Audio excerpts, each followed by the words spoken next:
जय जगन्नाथ सांग मैंने गीता किचन ओडिया को आपण मानक स्वागत। आज मकर संक्रांति स्पेशल मुझे बनई मकर चाउल। मकर संक्रांति आपण मानक अनेक अनेक शुभेच्छा और शुभकामना। मकर संक्रांति रे आमे मकर चाउल ही बनई थाए। एटा नुआ धान रे जो चाउल अमल होता है से चाउल रे आमे बनई थाए। यार अलग अलग जगह अलग अलग नाम अच्छी जमी पोंगल फेस्टिवल। चलतु मुझे देखी मकर चाउल केमती बना जाए ता प्रोसेस। चाउल प्रस्तुत करने मुझे गोटे कप चाउल जोटा मु गोटे घंटा पूर्वर भल से धोईकी भिजेकी रखी। आपण मैंने यहाँ गोटे घंटा निहाती भिजेबे ना आपण मैंने जिते ग्राइंडिंग करेंगे भल से ग्राइंडिंग हो पारनी। यहाँ मुझे नुआ चाउल जेहेतु मकर संक्रांति आमर कृषि भित्तिक पर्व से नुआ धान आमर जो अमल होता है आम से धानर चाउल ही व्यवहार करने दरकार। मकर चाउल प्रस्तुत करने मुझे सब फल व्यवहार करी। आपण चाहिए जदि आपण को यही भितर कौ फल पसंद नुहे ताहले आपण सेटा न पकेले चलिबो। आपण को जो फल पसंद आपण सेटा कम बेसी पकई पारे। मुझे दुईटा कदली जोड़ा छोट छोट काटी एमती मुझे दुई कला कमला जोड़ा एमती चोपा छड़े देछि। आपण माने चोपा छड़े देबे भल से कमला जते पकेबे।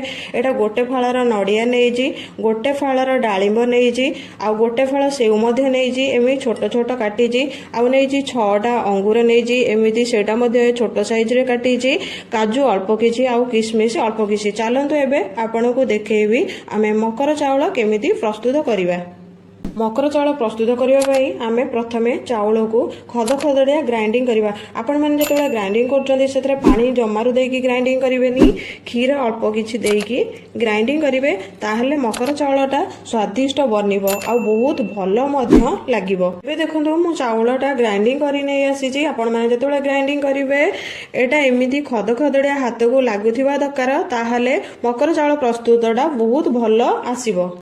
एबे आमे एथिरे अल्प किछि गोलमरिच आउ गुजराती 3टा मु नैथिली आकु छेचिकी नैछि। आपण हेमदस्तार छेचिकी ही नेबे। एबे मु नैछि अल्प किछि अदा। आपण अदाटा बेसी यूज करिवेनी छोट गोटे खंड यूज करिवे। एबे मु नैछि दही। आपण माने बेसी परिमाण रे दही पकेबेनी। मु नैछि एटा 2 चम्मच रो दही। एटा मु नैछि 1 लीटर क्षीरर छेना जोटा मु घरे प्रस्तुत करी।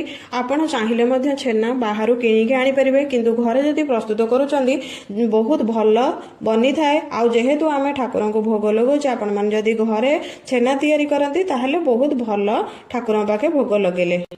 एटा मु नैछि 2 चम्मच महू।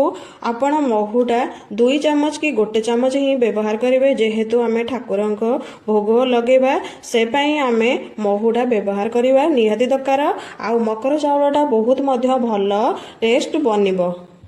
एटा मु नैछि 4 चम्मच चीनी। आपण चीनीटा मध्य कम बेसी करि परिबे। आपण को जेतिकी मीठा दरकार आपण सेतिकी चीनी व्यवहार करिवे। एथिरे मु 1 चम्मच गुड़ व्यवहार करछि कारण गुड़टा पकेले आमर मकर चाउलटा जो प्रस्तुत करवा सेटा बहुत भल स्वादिष्ट बनिबो। एबे आमे जो सब फल नैथिले ताकू सब पकेई देबा। मकर चाउलटा आमर गोटे आथेनिक रेसिपी जेहेतु एटा कृषि भित्तिक पर्व आम समस्त घरे मकर चाउल प्रस्तुत होता है। घरे घरे मकर चाउल प्रस्तुत होता है। एटा आम ओडिया मानक पर्व। आपण माने चाहिए मध्य मकर संक्रांति रे मकर चाउल सद्य मध्य मकर जाऊ बना होता है घरे घरे। मकर चाउलटा आमर प्रभु जगन्नाथ पाखरे भोग लगी थाए। एबे सबू फल आमे पके देजे आकु बहुत भल से एमती हल्का हल्का गोले देबा।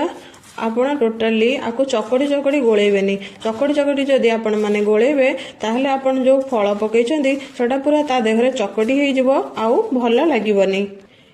चाउल आउ फल सब को आमे बहुत भल से गोले देजे। एबे हमर मकर चाउल पूरा प्रस्तुत हो जाइछि। आपण माने मु जो उपाय रे बनेली सेही उपाय रे बनेबे आउ केमिति लागुछि मते शेयर करिवे नाहिति। आउ आपण माने मध्य केमिति अलगा उपाय रे जदि बनांती ताहले मध्य शेयर करिवे मते। मु एही उपाय रे बनैछि। आपण माने को जदि मोर एही रेसिपी बहुत भल लागुछि ताहले मो चैनल को लाइक करिवे शेयर करिवे सब्सक्राइब करिवे आउ बेल आइकन को जमारो प्रेस करिया को भूलिबेनी जदि आपण माने एमिति नुआ वीडियो चाहुचंदी। जेहेतु आमर मकर चाउल प्रभु जगन्नाथ पाखे भोग लगे से आपण आ उपरे तुलसी पत्र निहाती देबे। बिना तुलसी पत्र रे प्रभु जगन्नाथ पाखे कौन सी जिनस भोग लगी न थाए। ଏବେ ରହୁଛି, ନମସ୍କାର। ଆସିବି ଆଉ ଗୋଟିଏ ଆପଣମାନଙ୍କ ପାଇଁ ନୂଆ ରେସିପି ନେଇ।